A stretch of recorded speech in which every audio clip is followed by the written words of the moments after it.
Berisik banget, udahlah kita bawa aja.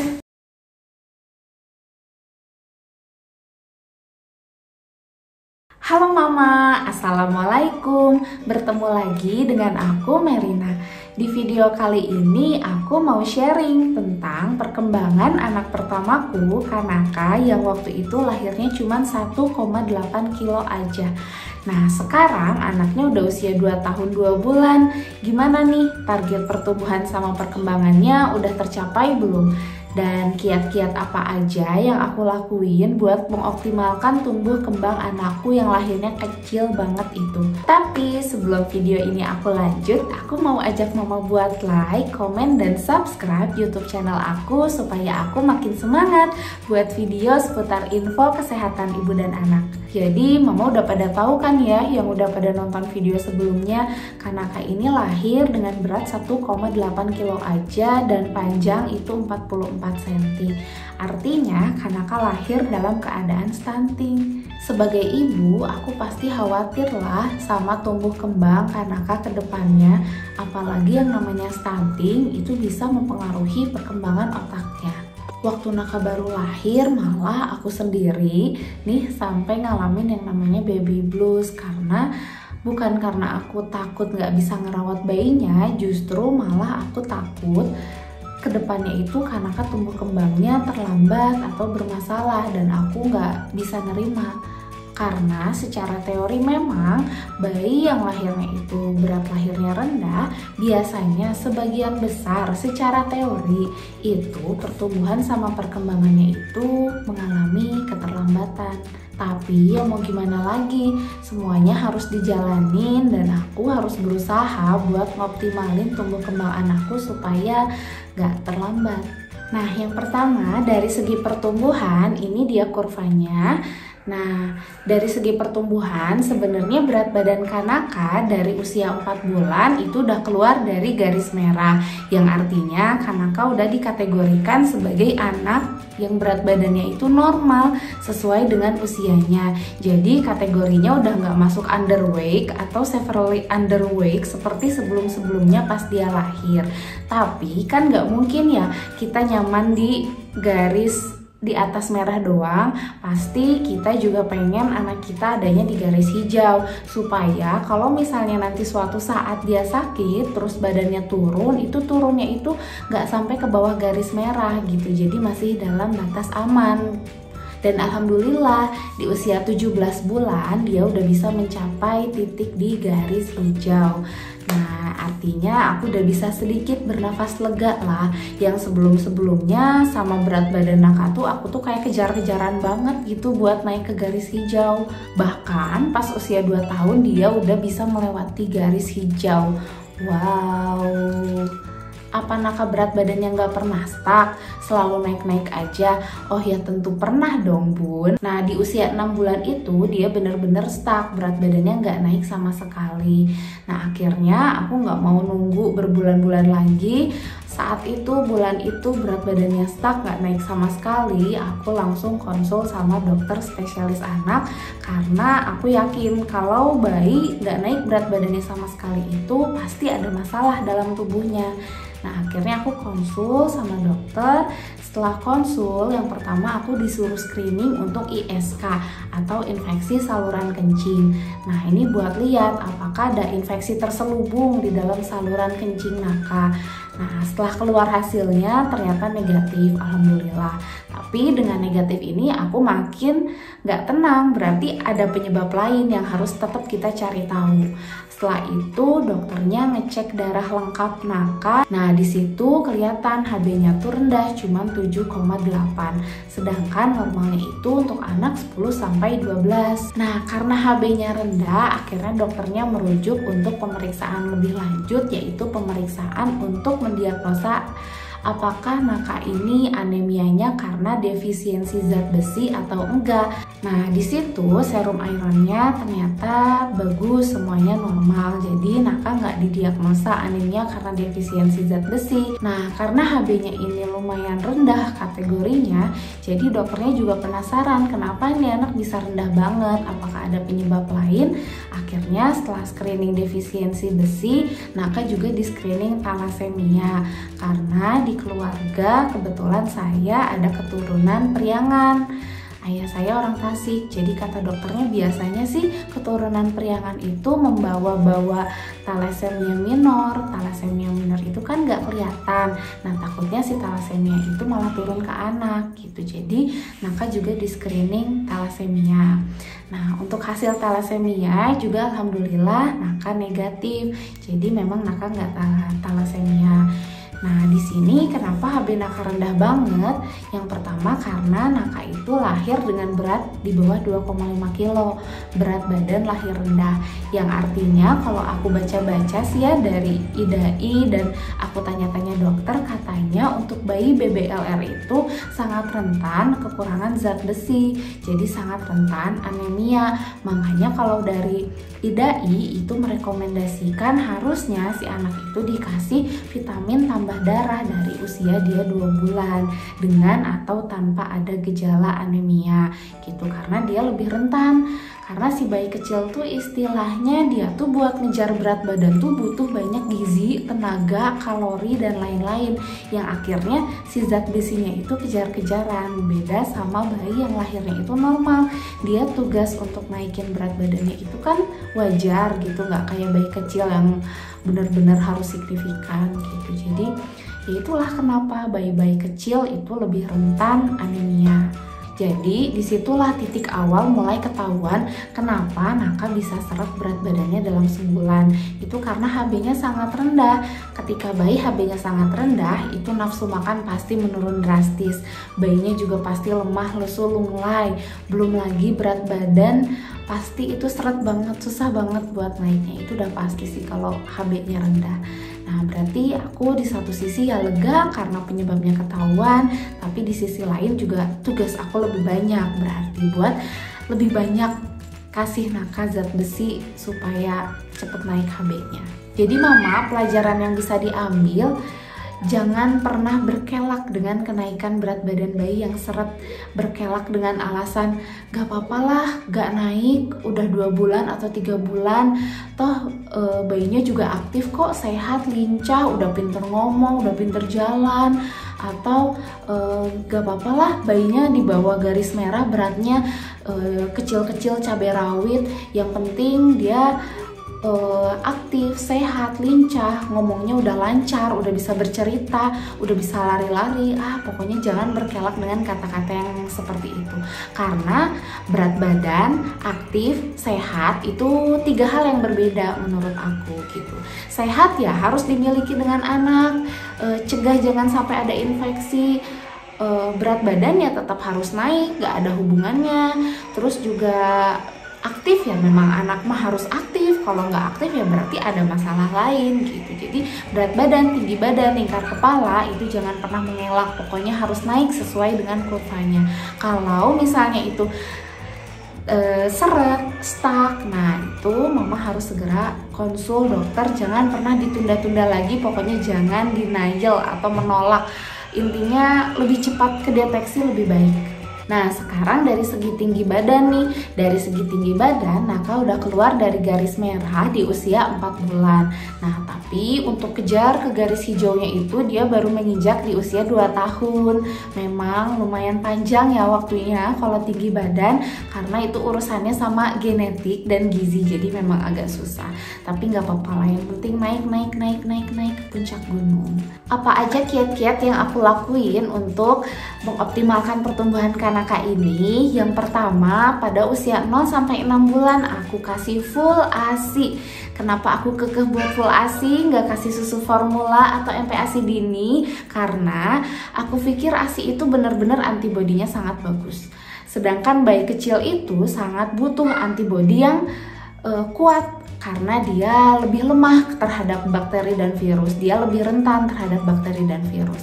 Jadi aku mengandalkan ASI buat dia dapatkan full selama 6 bulan supaya si antibodinya itu Naka tuh dapat maksimal. Yang akhirnya sih alhamdulillah sejauh ini Naka jarang banget sakit, kehitunglah sakitnya alhamdulillah. Nah, di usia 6 sampai 9 bulannya aku ASI tetap, cuman ditambah MPASI kan, karena dia udah mulai MPASI. Mulai MPASI-nya pun seperti anak-anak normal di 6 bulan, cuman 6 sampai 9 bulan aku full kasih dia MPASI fortifikasi atau MPASI instan. Kenapa aku kasih full MPASI instan waktu itu? Karena yang pertama Naka menolak untuk MPASI homemade, bener-bener menolak.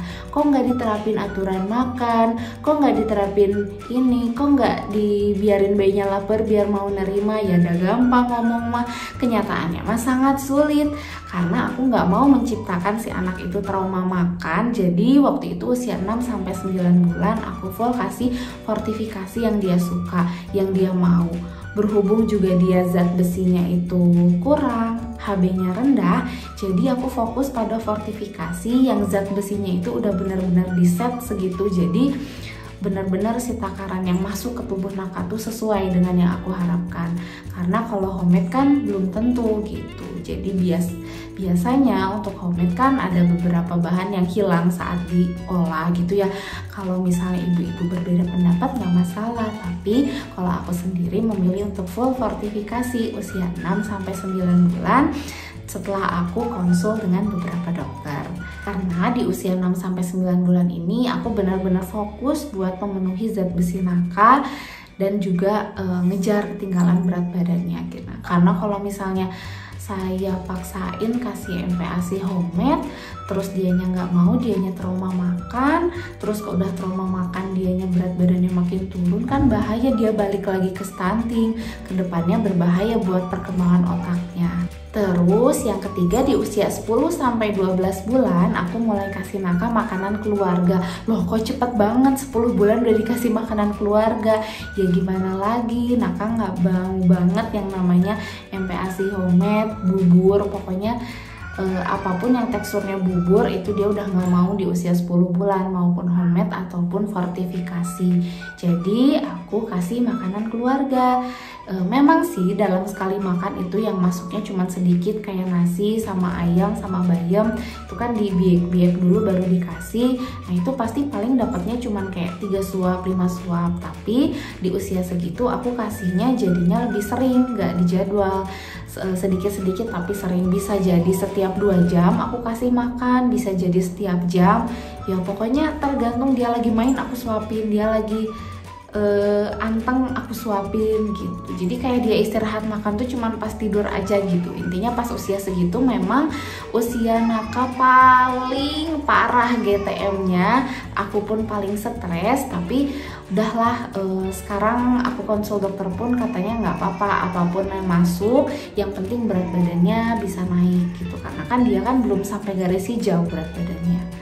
Nah di usia 10 sampai 12 bulan pun aku menginovasi berbagai cemilan Naka dengan bahan dasar protein hewani, supaya mau nggak mau sesusah apapun dia makan, yang penting protein hewani harus tetap masuk. Terus yang keempat, usia 12 sampai 24 bulan aku kasih Naka susu formula ditambah makanan keluarga. Lah kok dikasih susu formula? Ya ini memang tidak direncanakan karena pas usia Naka 7 bulan itu aku hamil. Nah tadinya aku tuh mau lanjut nyusuin Naka, pengennya aku sih gitu. Tapi ternyata Naka menolak duluan ASI aku. Mungkin karena memang rasanya berubah kali ya pas hamil. Karena kan secara teori di usia kehamilan 16 minggu itu si ASI berubah jadi kolostrum. Nah mungkin si ASI waktu itu yang aku susuin ke Naka tuh udah berubah lagi jadi kolostrum, rasanya yang anyep-anyep gimana gitu, yang lemaknya tinggi banget. Jadi Naka itu memang menolak sendiri ASI aku gitu. Jadi aku nggak maksa buat dia lepas ASI, tapi dianya yang lepas sendiri. Akhirnya untuk memenuhi kebutuhannya, akhirnya Naka dikasih sufor di usia 12 bulan. Juga dikasih makanan keluarga. Sekarang makanan keluarganya dia ya udah mulai ya nasi biasa aja yang aku masak di rumah gitu. Di usia 12 sampai 24 bulan ini juga aku mengutamakan protein hewani harus masuk setiap harinya, 1 hari 1 telur harus masuk ke tubuh Naka. Jadi memang aku tuh sering bikin cemilan dengan olahan telur, martabak telur lah, atau telur rebus biasa aja yang disuapin gitu jadi cemilan, atau telur dadar. Pokoknya alhamdulillah segala jenis bentuk telur dia nggak pernah nolak sih, dia selalu suka. Jadi pelajaran yang bisa diambil mama, jangan kelewat buat kasih telur sama anak setiap hari, karena telur ini bagus banget buat 1000 hari pertama pertumbuhan dan perkembangan anak. Sufornya berapa banyak, makanan keluarganya berapa banyak. Nah, sufornya pastinya diimbangi ya, jangan terlalu over juga karena bisa bikin bayinya bakal kurang makan. Sufornya waktu itu usia 12-24 bulan aku kasihnya maksimal itu 500 ml. Nah, di luar itu dia harus makan makanan keluarga. Yang kelima, usia 2 tahun sampai sekarang. Nah, dia masih sufor sih, cuman sufornya udah mulai lebih sedikit, cuman 300 ml sehari, ditambah kadang minum UHT juga kalau dia lagi pengen minum UHT, terus juga makanan keluarga. Nah, alhamdulillah di usia 2 tahun ini makannya udah lebih bagus. Apa aja yang ada di meja makan yang aku masak, mau kondisinya dingin atau baru dimasak, dia alhamdulillah mau. Jadi memang nafsu makannya lebih bagus sih setelah dia lewat dari 2 tahun. Bahkan makan makanan yang nggak dikenalin pas bayi karena Naka nggak nyentuh MPASI homemade yang di blender itu, dia semua suka, dari mulai sayur-sayuran, buah-buahan, protein hewani, semua suka. Padahal itu nggak pernah aku kenalin pas di bawah 12 bulan. Harusnya kan secara teori nanti pas gedenya katanya pilih-pilih makanan gitu ya kalau nggak dikenalin. Terus nggak mau makan ini itu. Tapi alhamdulillah Naka enggak, Naka mau kok apa aja yang aku masak, dia cenderung jarang menolak sih. Yang keenam, nah ini wanti-wanti banget ya mama, jangan memberikan teh atau kopi pada anak di bawah 2 tahun. Kenapa sih ribet banget? Orang-orang mau usia segitu anak-anak udah dikasih teh-teh kemasan, minum-minuman kemasan. Ya sih memang ribet, tapi itu memang prinsip aku karena aku tahu kalau si teh itu sebenarnya jahat banget kalau untuk anak gitu. Dia mengandung tanin yang bisa menghambat penyerapan zat besi pada anak. Jadi nanti anaknya makan zat besi banyak, makan telur, ayam, daging, tapi kalau abis itu minum teh kan lapur semua jadi pup. Jadi percuma dong, sia-sia gitu. Nah aku nggak mau kayak gitu, yang akhirnya nanti bayinya tetap bakal kekurangan zat besi gitu. Jadi aku sama sekali tidak memberikan teh pada Naka sampai dia menginjak usia 2 tahun. Sampai dia pas ulang tahun baru aku berani ngasih teh, itu pun sedikit banget. Dan dia happy banget waktu itu dikasih teh. Yang ketujuh, nggak ngasih cemilan tinggi gula sebelum dia makan makanan utama. Jadi nggak ngasih cemil-cemilan coklat kayak gitu sebelum jadwal dia makan. Jadi kalau dia mau makan itu, dia harus makan makanan utama dulu. Setelah makanan utama baru dia makan coklat. Yang artinya dia makan coklatnya bakal sedikit karena dia udah kenyang duluan sama makanan utama. Terus apa Naka pakai vitamin penambah nafsu makan? Enggak, Naka sama sekali nggak pakai vitamin penambah nafsu makan. Jadi menurutku ketika anak susah makan, berat badannya seret, itu pasti ada sesuatu dalam tubuhnya. Jadi jangan lantas kita mencari penambah nafsu makan karena itu nggak akan menyelesaikan masalah. Jadi waktu Naka GTM susah makan, ya aku fokus aja untuk ikhlas, sabar, walaupun ya sabar banget gitu, walaupun ya udahlah tidak bisa didefinisikan oleh kata lagi gemesnya kayak apa. Nah, jadi aku fokus bikin makan makanan yang enak tapi mengandung tinggi protein. Terus juga fokus gimana caranya supaya dalam sehari Naka makan kalorinya tuh terpenuhi, tapi bukan dari gula terpenuhinya, tapi dari makanan yang tinggi gizi. Jadi fokusnya ya ke situ aja gitu. Sama fokus bikin Naka itu makan tuh menyenangkan gitu, nggak menegangkan ataupun bikin dia trauma. Lama-lama dia mau sendiri kok makan makanan yang ada di meja makan. Terus juga fokus bikin makanan yang tinggi protein hewani kayak dimsum, tuh dia suka banget. Otak-otak ikan lele itu dia juga suka. Nah yang kayak gitu-gitulah, jadi kayak cemilan gurih tapinya tinggi protein gitu, dia suka banget. Nah kalau dari segi perkembangan gimana nih? Nih aku tunjukin hasil KPSP-nya ya. Jadi KPSP itu adalah alat deteksi sederhana untuk mendeteksi perkembangan anak setiap 3 bulan sampai usia dia 5 tahun gitu. KPSP ini ada di aplikasi Primaku ya. Mama tinggal klik di bagian perkembangan, terus nanti keluar KPSP usia berapa yang mau mama cek. KPSP ini juga nggak boleh mama lewatkan. Ini penting untuk mama cek sama anak. Kalau misal mama bingung buat ceknya, mama boleh tanya sama bidan cara ceknya lebih jelas, atau dipandu sama bidan cara ceknya supaya tetap terpantau perkembangannya walaupun anak mama nggak pergi ke dokter, terpantau dari rumah. Yang dicek di KPSP itu ada aspek motorik kasar, motorik halus, sosialisasi dan kemandirian, juga bicara dan bahasa. Nah, 4 aspek itu dicek di KPSP udah sesuai belum sama usianya. Sederhananya sih kalau dia udah sesuai sama KPSP, mama nggak perlu khawatir. Kok si A anaknya udah bisa ini sih, kok si A anaknya udah bisa itu, anak aku terlambat gak ya? Nah, udah nggak ada tuh kata-kata kayak gitu. Nah, pasti kalau misalnya mama ragu, mama tinggal cek dengan KPSP. Kalau sesuai, itu ya udah mama nggak perlu khawatir, nggak perlu membandingkan dengan anak-anak lain karena setiap perkembangan itu unik. Sampai di usia anak 2 tahun 2 bulan, alhamdulillah dari segi aspek motorik kasar, motorik halus, sosialisasi kemandirian,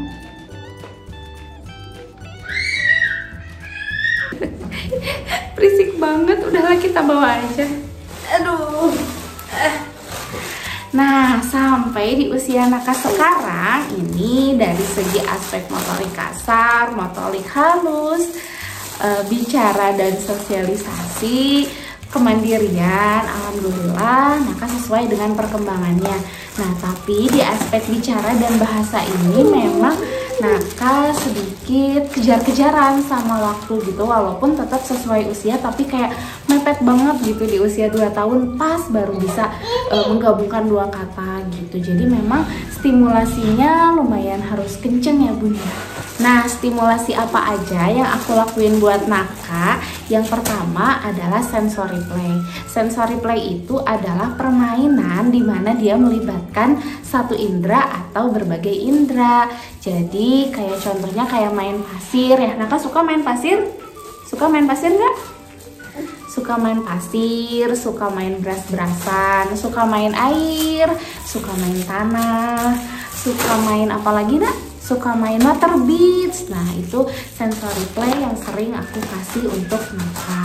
Selain sensory play, juga untuk motorik kasarnya biasanya aku kasih playmat sama prosotan. Nah, biasanya di situ dia kecapean banget kan ya, tapi dia fokus untuk motorik kasarnya itu bakal berkembang gitu dengan kita kasih lapang untuk dia bermain.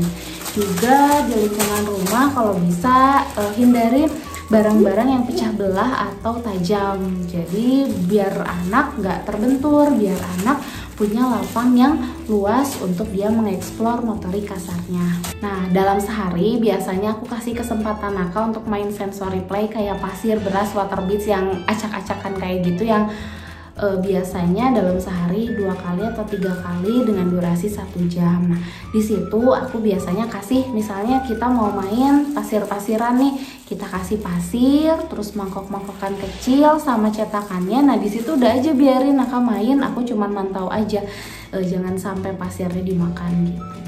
Jadi ya di situ memang benar-benar terlatih kreativitasnya dia, konsentrasinya dia, benar-benar mikir lah. Jadinya biasanya habis sensory play itu dia capek terus tidur gitu, karena mungkin mikir banget kali ya dia main sensory play. Naka suka main pasir? Suka main pasir nggak? Sensory play ini bagus untuk motorik kasar, motorik halus, kognitif, kecerdasan, sama kreativitas ya mama. Jadi kalau bisa sih mama juga kasih sensory play buat anak. Jangan takut anak kotor, jangan takut rumah berantakan. Toh itu semua bisa diberesin dan bisa dibersihkan, bukan? Yang kedua yaitu aku membatasi screen time supaya dia banyak interaksi dengan kita, supaya si bicara dan bahasanya itu juga terstimulasi.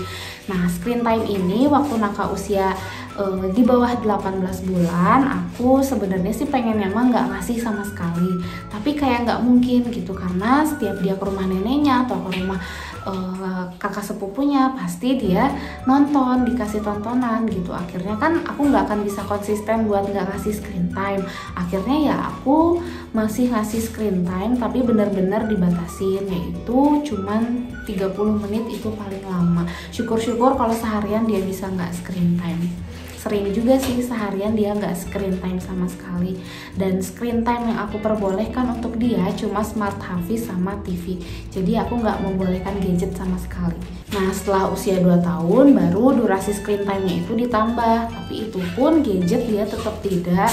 Dia tetap screen time-nya cuma TV sama smart Hafiz untuk meminimalisir radiasi. Yang ketiga, jangan lupa memberi anak ruang untuk bergerak seperti memfasilitasi lingkungan dengan playmat, alas yang empuk, atau misalnya menghindari benda-benda tajam di sekitar atau lemari-lemari tajam supaya si anak bebas mengeksplor motorik kasar.